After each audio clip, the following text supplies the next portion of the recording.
Et il y a des trajets de longue distance de courte durée et d'autres potentiellement longs malgré leur courte distance. Donc il est donc difficile de trouver un dispositif opérant. Celui prévu par le présent dispositif me semble adapté et opérant. Avis défavorable. Merci. Même avis, Monsieur le Ministre. Monsieur Jumel. Ce matin, notre rapporteur, il essayait de nous apprendre à jouer au tennis, et puis là, il nous fait un sketch de Fernand Reynaud. C'est-à-dire qu'il y a des parcours longs qui sont courts en temps, et puis des parcours courts en temps qui sont longs. Enfin, un sketch. C'est vraiment le sketch à la De Vos de l'absurde, du mec qui tourne autour du rond-point.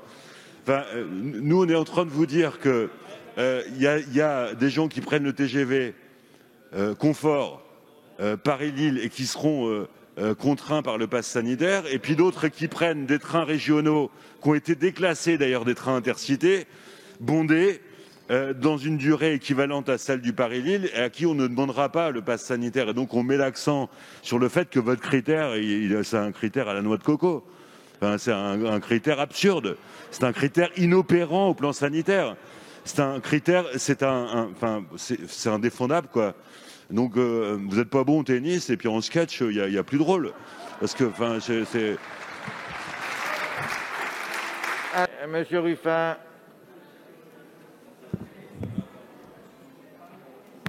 Non mais, Monsieur le Ministre, vous êtes quand même maintenant interpellé régulièrement sur pourquoi le virus circule par TGV et pourquoi il ne circule pas par TER. Pourquoi il va circuler peut-être par Intercité, mais il ne circulera pas dans le métro? Alors même que les conditions de promiscuité dans le métro sont nettement supérieures à ce qui se passe dans les TGV. Donc expliquez-nous quelle est la logique quand même qu'on puisse la faire comprendre aux administrés. Qu'est-ce que vous savez sur la circulation du virus quant à la circulation des personnes? Monsieur Ruffin. Monsieur le Ministre, pourquoi le virus circule dans les TGV? Pourquoi il ne circule pas dans les RER? Pourquoi le virus circule dans les intercités? Et pourquoi il ne va pas circuler dans le métro? À la fin, il va quand même falloir nous donner une explication. Alors, on va donner la parole à Monsieur Molac, si vous le voulez bien, Monsieur le Ministre. Et comme ça, vous pourrez répondre à l'ensemble. Oui, merci Monsieur le Président. Bon, si on regarde bien la façon dont on est dans le TGV et dont on est dans le métro, on a bien plus de chances d'attraper le coronavirus dans le métro que dans le TGV. Donc si on veut interdire quelque chose, faut interdire le métro. Enfin, je ne vois pas. En plus, dans le TGV, je l'avais dit en commission, mais il y a des gens qui utilisent le TGV tous les jours parce qu'aujourd'hui, Tours, par exemple, ou Le Mans sont à 1 heure de Paris. Donc il y a des gens qui habitent là-bas et qui vont travailler à Paris. Donc ça veut dire que ce sont des TGV du quotidien, en quelque sorte. Et si je prends un autre exemple, si vous prenez Rennes-Brest, c'est dans la même région, c'est plus long que de faire Rennes-Paris. Donc ce critère-là, si vous voulez, est absolument obsolète. Enfin, je vois pas. Et puis, si vous êtes en première classe, effectivement, vous êtes relativement loin et avec un masque. Donc, je ne comprends pas pourquoi, finalement, on ne prend pas les questions qui sont les questions de transport plutôt que des distances ou des durées. Monsieur le Ministre, vous avez la parole. Pour vous être agréable, Monsieur Ruffin, et peut-être par empathie pour les tympans de l'Assemblée, je vais vous répondre tout de suite sur la grande différence entre le TER et le TGV, c'est la distance qu'on va parcourir avec le TGV. C'est-à-dire que le décret va prévoir évidemment que si vous avez besoin d'un TGV pour faire 10 minutes de transport parce que vous êtes entre 2 gares TGV, ça ne s'appliquera pas. Donc il y aura évidemment des dérogations dans le cadre de concert. Mesdames et Messieurs les députés, on va passer des heures ensemble dans l'hémicycle et je ne lèverai pas la voix. Donc je vais faire les réponses à mon volume de voix et si vous n'entendez pas, vous ne viendrez pas me reposer la question. Je répondrai une fois. Donc il y aura évidemment des discussions avec les préfets, avec les élus, notamment régionaux en charge des transports, interrégionaux, pour pouvoir discuter de la mise en place de cela. La grande différence, c'est le brassage de population. Ce qu'on veut, c'est que quand vous allez passer d'une région à une autre, vous avez toujours demandé de la territorialité dans les mesures. Et on voit qu'il y aura des taux d'incidence qui peuvent être très élevés dans certains départements et qui peuvent être très faibles ailleurs. Donc de manière à éviter les brassages de virus, on applique le pass sanitaire pour les longues distances et les longs transports. Monsieur Boudroux pour le 1159. Monsieur le Président. Mais je n'ai pas entendu la réponse de Monsieur le ministre à la question que je lui posais par rapport au fait que je prends mon cas. Alors peut-être que vous comprendrez un peu mieux. Je viens de voyager de la Réunion vers la métropole. Je me suis vacciné d'ailleurs. C'est une question qui me trotte. J'aimerais savoir, si c'est possible, parmi nous, quels sont ceux qui sont vaccinés. Je lève la main. Attendez, il n'y a pas de vote là-dessus. Bon.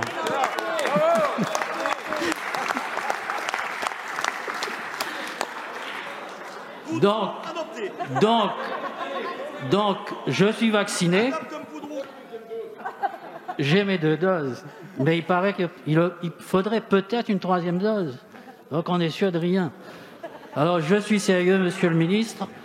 Pour repartir, je viens de recevoir un mail de ma compagnie, là, qui me dit il faut un test PCR ou antigénique. Alors, le virus ne circule pas dans le sens Réunion-Paris, mais dans le sens Paris-Réunion, il circule. Il est intelligent, ce virus. Il est intelligent, Donc, il boit des bières. J'aimerais savoir, soit on fait confiance au vaccin, soit on ne fait pas confiance au vaccin. Merci de la réponse, Monsieur le ministre. Merci, monsieur le rapporteur, sur cet amendement. Oui. Merci, Monsieur le Président. Seul le schéma vaccinal complet permet une protection optimale face à la Covid. Nous parlons de territoires qui sont soit particulièrement vulnérables face à l'épidémie et qu'il convient de protéger, soit de territoires où l'épidémie circule activement et où l'état d'urgence sanitaire est déclaré. Et je pense que la Réunion en fait partie. Avis défavorable. Monsieur le ministre, défavorable. Monsieur le Président Mélenchon. Oui, je souscris tout à fait à cet amendement qui souligne une aberration, mais il ne faut pas trop en vouloir au ministre. La décision prise étant aberrante, les conclusions ne peuvent pas être différentes. Tout sera l'invraisemblable. Donc si nous sommes dans un TGV pour moins de 10 minutes, eh bien nous n'avons pas besoin de passe sanitaire, c'est simple à comprendre. Mais si c'est plus, si. Alors donc, il y aura un contrôle qui portera non plus seulement sur l'identité, le pass sanitaire, mais la distance. Donc, entre 2 gares qui seraient rapprochées, il y aura un contrôle de tous les billets, de manière à vérifier ceux qui sont là pour la longue distance et pour la courte distance. Les agents de la SNCF vont être ravis d'apprendre que leur nombre va être multiplié pour opérer ces contrôles. J'ajoute que nous devrions étudier la possibilité de fournir au virus un marquage qui lui permet, lorsqu'il monte dans un RER, de rester hors contrôle, mais lorsque le RER lui-même se transforme en TER, comme c'est le cas dans la direction du Loiret ou comme c'est le cas dans la direction de l'aéroport Rungis, à ce moment-là, le pass Navigo, qui normalement indique une zone du RER, se transforme en une exigence de pass sanitaire. Donc il faut vérifier tout le monde à partir de... Enfin, ça ne tient pas debout. Vous venez de nous dire vous-même que ça dépendait de la distance, parce que vous êtes un être rationnel.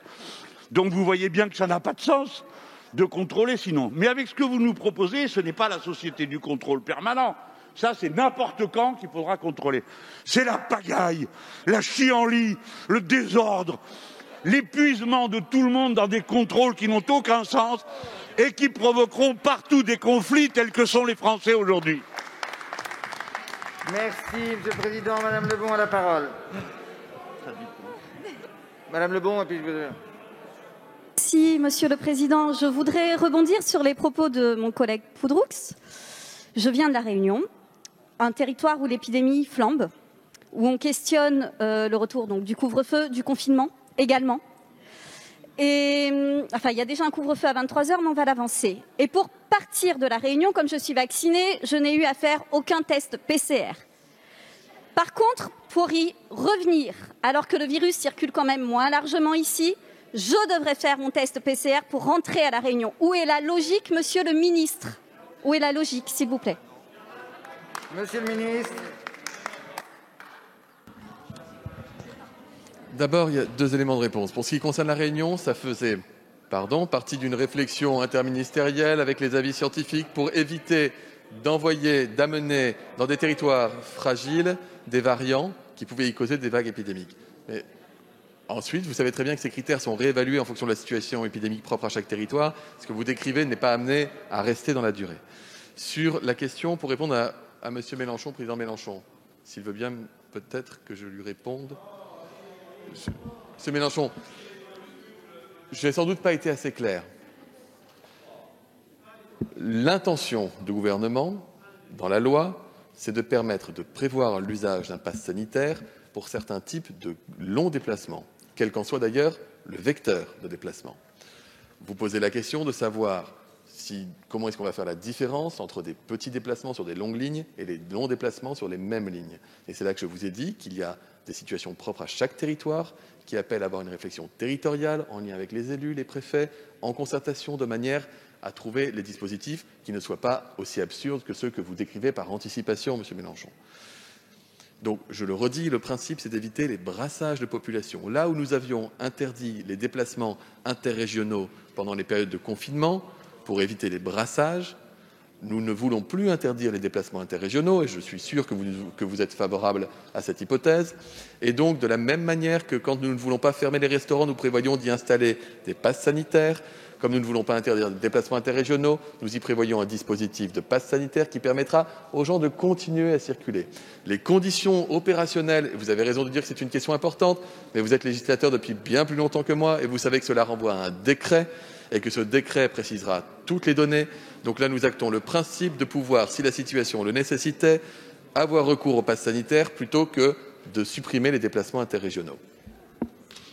Je mets donc au voie le 1159, avis défavorable de la Commission et du Gouvernement. Qu'est-ce qui est pour? Qu'est-ce qui est contre? Rejeté. Monsieur Benassaïa pour le 928. Oui, merci Monsieur le Président. On va essayer de rester sur la question des transports malgré l'absurdité de tout ce qu'on entend depuis un moment. Il me semble quand même que le port du masque FFP2 est largement suffisant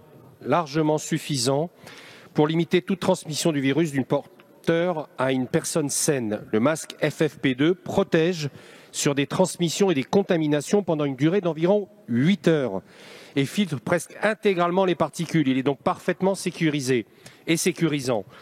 Aussi, il est inutile de restreindre la libre circulation des personnes à la condition d'un pass sanitaire que j'estime totalement absurde. Cet amendement vise à remplacer donc l'obligation du pass sanitaire pour les transports de longue durée et à le remplacer par le port du masque FFP2. Je vous remercie. Monsieur le rapporteur, défavorable. Monsieur le ministre, défavorable. Non mais c'est bien, on a Ubu ministre qui, là, on a l'impression que les ministères parviennent de donner des ordres au virus en disant que le virus n'est pas capable de prendre un pass Navigo, mais en revanche, il sera capable de réserver son billet pour prendre le TGV. Comment vous voulez que les gens aient confiance en vous? Comment vous voulez que les gens aient confiance dans votre science quand ça va leur apparaître comme une absolue absurdité que, évidemment, dans un métro qui est bondé, il y a bien des chances que le virus circule, au moins autant que dans un TGV. Là, vous avancez un autre motif. Vous dites c'est pour pas que le virus circule d'une région à l'autre. Mais à aucun moment dans la discussion, vous n'avez prévu une insularité du virus. Est-ce que là, vous allez faire des contrôles lors des départs en vacances aux aires d'autoroute pour dire les personnes qui sont testées positives, ils n'ont pas le droit de passer d'une région à l'autre? Vous n'avez absolument aucune stratégie pour dire de rabattre le Covid sur des zones. Vous le laissez circuler de manière générale et vous dites, sauf dans le TGV, là il risque de circuler. Ce que ça démontre, c'est votre absence de cohérence, votre absence de stratégie. Quand on ne fait pas de contrôle, et moi je ne suis pas pour un pass sanitaire du tout, mais quand on n'en fait pas dans le métro, mais qu'en revanche on va en faire dans le TGV. C'est juste l'Élysée qui donne des ordres au virus. Ça ne peut pas se passer comme ça et les gens le savent et les gens le sentent.